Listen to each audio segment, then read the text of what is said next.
Oi, tudo bem? Vamos orar antes da gente dar início ao capítulo 15, tá bom? Pai amado, Pai querido, meu Deus, em nome do Senhor Jesus, fala conosco, meu Deus, através da leitura desse livro. Meu Deus, nos ensina a vigiar mais e mais os nossos comportamentos. Fala com a gente, meu Deus, nos corrige, nos disciplina e nos guia, meu Deus, a fazer tudo da forma correta. É o que eu te peço, em nome de Jesus. Amém. Diz assim, capítulo 15, dia 15, a desesperada. Vamos começar hoje a analisar comportamentos que caem muito mal nas mulheres e nos homens também. Quando lancei esse segredo no blog, estava pensando sobre atitudes que considero comuns a todas as mulheres. Hábitos desagradáveis e bastante difíceis de abandonar. Em meio a isso, o telefone tocou. Era uma amiga e ela estava reclamando de uma fulana. As duas haviam combinado algo e minha amiga ficou sabendo depois que a fulana não tinha feito conforme o combinado. Minha amiga estava bastante chateada e enquanto chorava as pitangas, me lembrei de um pensamento que eu tivera havia poucos minutos. Mulheres ou homens são craques em tirar conclusões apressadas. Com isso em mente, comecei a questioná-la. Como que você ficou sabendo disso? Quem falou? Foi a ciclana que me contou. Ah, entendi. Mas você confirmou com a fulana se foi isso mesmo que aconteceu? Não, nem procurei saber. Dei-me conta de que milhões de coisas podem ter acontecido para a fulana não ter feito o combinado. E disse isso à minha amiga.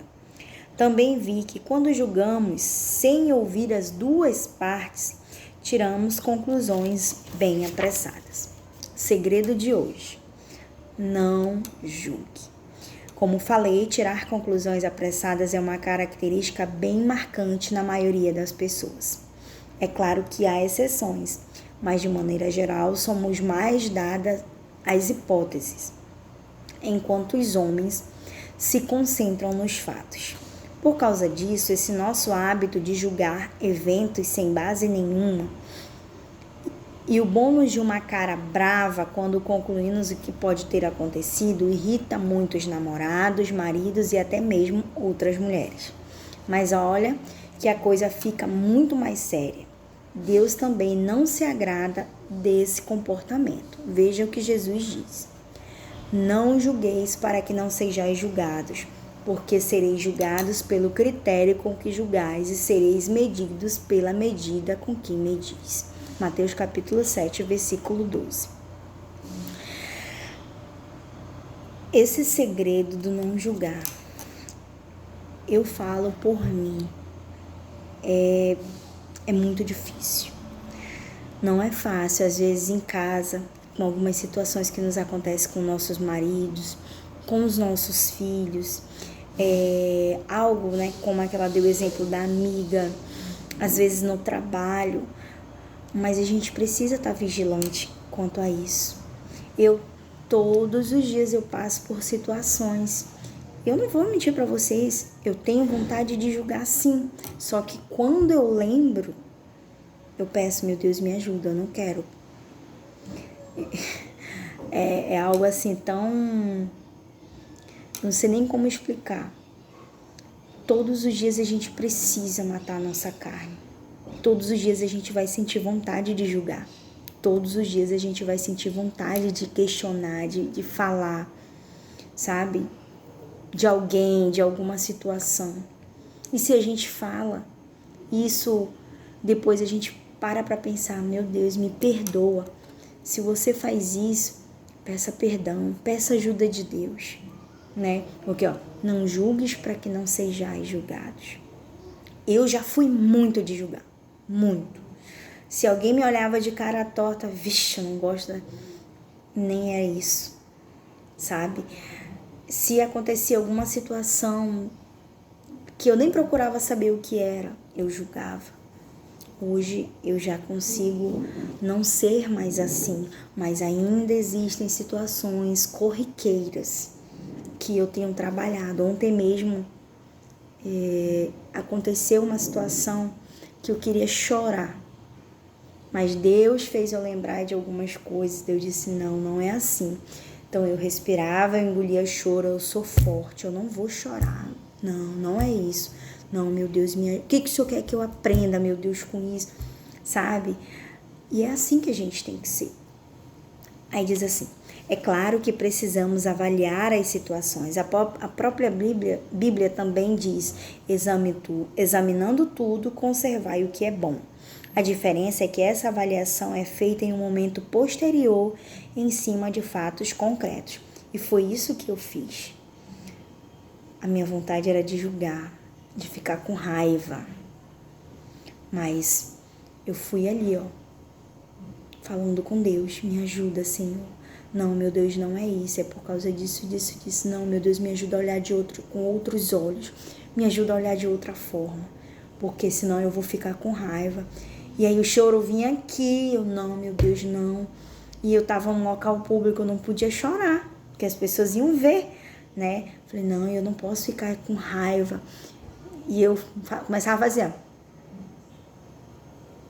para me rir, que eu tava fazendo isso, aí eu conseguia rir, sabe? Foi uma luta interior, uma luta emocional. Mas para quê? Para eu praticar a palavra de Deus. Porque eu queria obedecer. Eu quero obedecer a palavra de Deus. E obedecer a palavra de Deus é ir contra a minha vontade. Mas sempre pedindo ajuda de Deus. Meu Deus, me ajuda, porque a vontade que eu tenho de desabar, a vontade que eu tenho de falar, de questionar. Não, meu Deus, mas não é isso que o Senhor quer. Que testemunho eu vou estar dando do Senhor. Entendeu? Aí diz assim, o problema está em julgarmos sem saber, em tirar conclusões baseadas em hipóteses e às vezes até tomar decisões em cima dessas suposições erradas. Daí surgem muitas injustiças. Quantas vezes a gente não foi injusta com as pessoas, né? Não era aquilo que falaram e a gente foi injusto. Sabe? Até hoje, se tem situações do passado que eu falo com Deus, meu Deus, se o que ela me falou, ele me falou, é mentira e eu fui injusta com a fulana, com o fulano, me perdoa. E aí eu oro até pela pessoa, né? Que o Senhor abençoe, que o Senhor transforme, que o Senhor prospere, porque eu não sei, né? E até porque tem situações que já foram, por exemplo, de pessoas que já morreram, que falaram pra mim e eu acreditei, né? Então, só Deus, só no dia do juízo eu vou saber se é mentira ou não. Mas que eu luto pedindo perdão de Deus, se for mentira, eu faço. 1000 possibilidades. Vamos supor que queira falar com uma amiga. Você liga uma vez e ela não atende. Liga a segunda vez e nada. E na terceira vez também não atende. Então você começa a concluir. Ela não quer falar comigo. Ela está me evitando. O que aconteceu que ela não atende o celular? Isso acontece muito com as esposas, com os maridos. Eu lembro que logo no começo, que meu marido fazia tudo certinho, que eu ligava a primeira, ligava a segunda, ligava a terceira, e eu começava, ele não quer falar comigo, ele tá bem conversando com alguém, ele tá... Não era isso. Ele estava ocupado no trabalho, ele estava resolvendo alguma coisa, às vezes ele estava online no WhatsApp, mas ele estava enviando documentos, ele estava fazendo alguma coisa. E eu dava mulher. E a palavra de Deus, né, diz que da minha boca produz bênção e maldição. E eu comecei a falar que era mulher, até que teve um dia que foi quando ele se indignou e ele começou a fazer de verdade, né? Depois, continuando a leitura, depois ela não retorna suas chamadas. Você então continua a pensar, por que ela não está me ligando? O que está acontecendo? Em busca de explicações possíveis, você começa a concluir. Ela ficou chateada com isso, ela não gostou daquilo. Qual é o problema em agir assim? Em primeiro lugar, você gasta uma energia considerável tentando imaginar todas as razões que levaram sua amiga a não atender o celular. E é muita energia mesmo. Se pensarmos que existem milhares de possibilidades para explicar o ocorrido.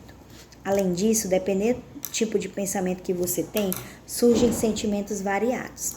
Raiva, se achar que a amiga está evitando. Medo, se achar que a amiga foi sequestrada. Ansiedade, se achar que a amiga está chateada e você não sabe por quê. Como já percebemos, é um perigo nos deixar levar pelos sentimentos. Não podemos confiar neles. Quando saem do controle, nos dominam e nos impedem de pensar com clareza. Assim, meio intoxicadas com os sentimentos que são frutos de divagações, tomamos atitudes das quais podemos nos arrepender mais tarde. Esse caso com a amiga é apenas um exemplo.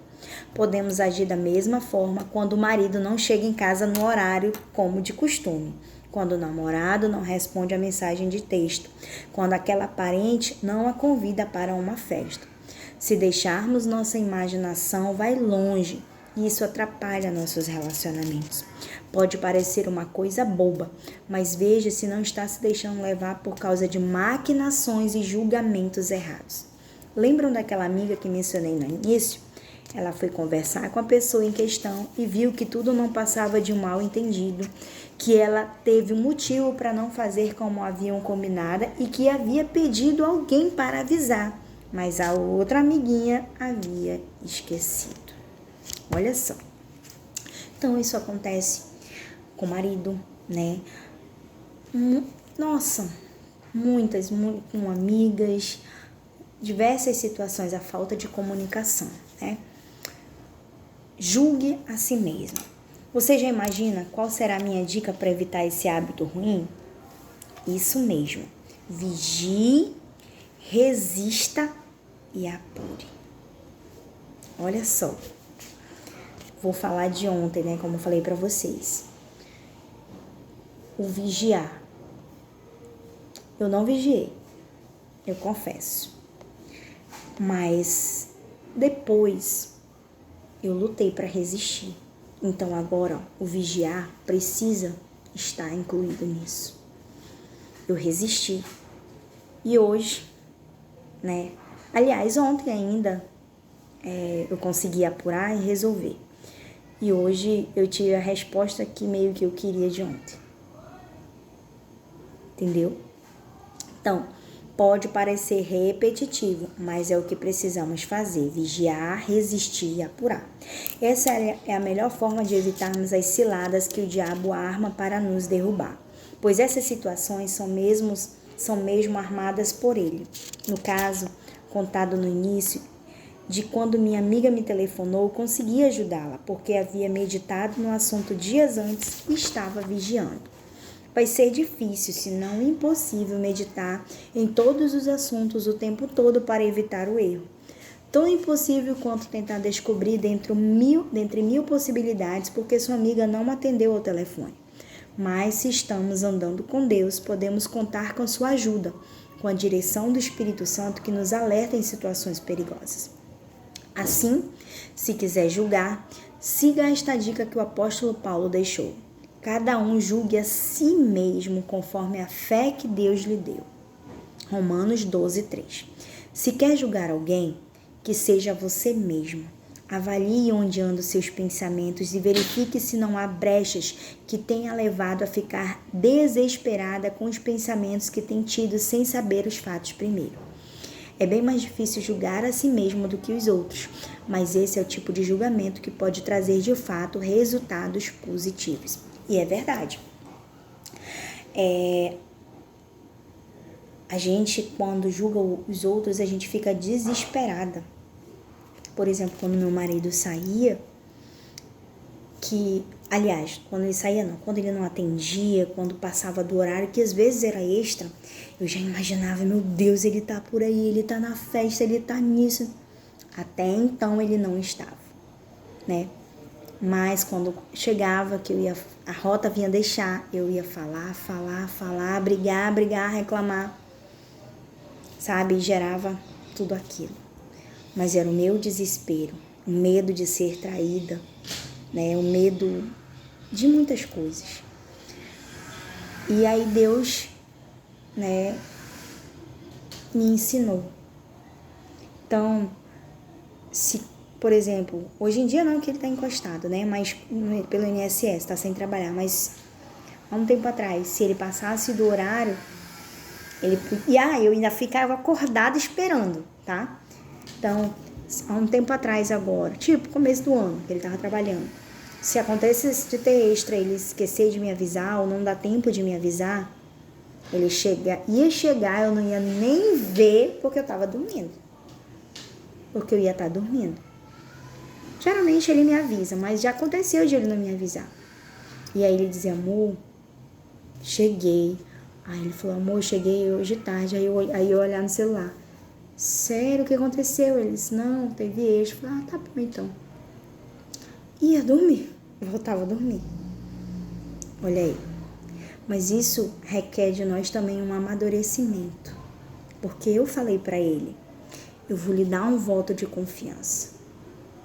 Então, o que você falar, eu vou acreditar. E se você mentir, você não vai estar mentindo para mim, você vai estar mentindo para Deus. Porque eu sei quem eu sou. E pronto. Entendeu? Então, sigo assim até hoje. Tarefa. Controle seus pensamentos. Agora é com você. Reflita. Fico imaginando coisas que não sei ao certo o que aconteceu. Preste atenção. Quando eu falei em relação ao meu esposo, são coisas que eu não sabia se realmente isso estava acontecendo. Mas se você sabe que é realmente isso que está acontecendo, você não vai adiantar também fazer barraco, brigar. Não vai. Você tem que buscar ajuda, sabe? Procurar ver como você... E a ajuda de Deus, principalmente, como mudar essa situação. Mas brigar, criar, sabe, inúmeras situações não vai adiantar. Tá bom? Então, aqui se é imaginação, né? Fico imaginando coisas quando não sei ao certo o que aconteceu. Vou atrás da verdade ou me contento com a primeira explicação que recebo. Ando maquinando coisas na minha mente. Lembre-se que quando você está ali pensando, poxa, meu Deus, isso, você não está falando com Deus. Você está falando com o diabo, você está conversando com o diabo. Você conversa com Deus quando você dobra os joelhos e fala com Ele, tá bom? Peça a Deus para lhe mostrar se você tem julgado sem base nenhuma e se tem dado ouvidos à sua imaginação e aos seus sentimentos em vez de agir com base nos fatos e na realidade. Vigie sua mente para evitar considerações precipitadas. Resista aos seus pensamentos com pensamentos positivos e bons sobre aquela pessoa. Por exemplo, pode ser que ela tenha perdido o telefone ou ficou sem bateria. Gente, inúmeras vezes meu marido ficou com o celular descarregado. Inúmeras vezes descarregou. E depois, se ainda quiser, apure os fatos. Se os resultados forem ruins, ela realmente está lhe evitando ele, né? Coloque as cartas na mesa com a sua amiga para resolver o problema. Então, se o que você apurou é verdade, então você vai resolver esse problema, né? Se for no caso seu esposo ou no trabalho, você tem que resolver. Mas vigie a sua mente. Mente vazia, oficina do diabo. Se você não tem o que fazer, você vai pensar em inúmeras coisas. Então procure o que fazer. Procure estudar. Procure se ocupar. Em casa, o que mais a gente tem é coisa para fazer, em vez de estar pensando besteira. Tá bom? Um visual novo, que tal? Que tal um novo visual? De repente é o que está precisando. Que tal planejar essa mudança antes de realmente decidir ir em frente? Escolha um corte de cabelo, quem sabe uma cor diferente ou algo simples como fazer as sobrancelhas. Gente, eu ainda não consegui, mas porque a minha design, ela tá com o salão dela agora, retornando, e ela vai fazer, em nome de Jesus. Falo do planejamento porque que atire a primeira pedra quem nunca chegou em casa chorando depois de um corte ou um tratamento químico que passou longe do imaginado. Se optar por uma mudança radical no cabelo, antes de entrar literalmente de cabeça nessa mudança, peça ao cabeleireiro que faça um penteado que simule o resultado final ou procure um site ou que simule looks.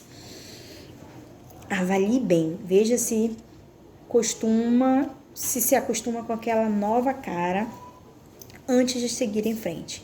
Não faça nada apenas por fazer, faça algo que lhe faça se sentir mais bonito. Por exemplo, eu sempre gostei de cabelo curtinho, mas é algo que meu esposo gosta do meu cabelo grande. Então agora eu tô deixando crescer. Eu tô só cobrindo a raiz, né? Como eu cortei a franja, que eu gosto também.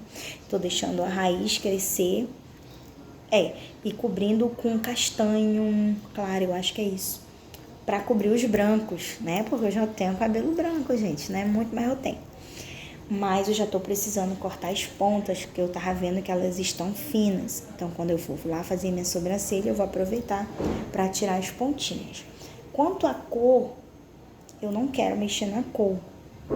Por que eu não quero mexer na cor? Porque agora, no momento que a gente está vivendo, se eu fosse fazer umas mechas como eu gosto, que é o ombre ré que fala, ia ter que estar hidratando e tem que ter, ó. Então, no momento, as nossas prioridades são outras, são as contas, a alimentação dos filhos, né? Então, não dá. Mas quando eu tiver oportunidade, com certeza eu vou fazer. Então, pense nisso, né? Mude para melhor, mude por você. Mas, mude a sua mente. Trabalhe em cima disso. Lute, que você vai conseguir. Deus é com você, tá bom? Assim como Ele tem cuidado de mim, Ele vai cuidar de você. Deus abençoe.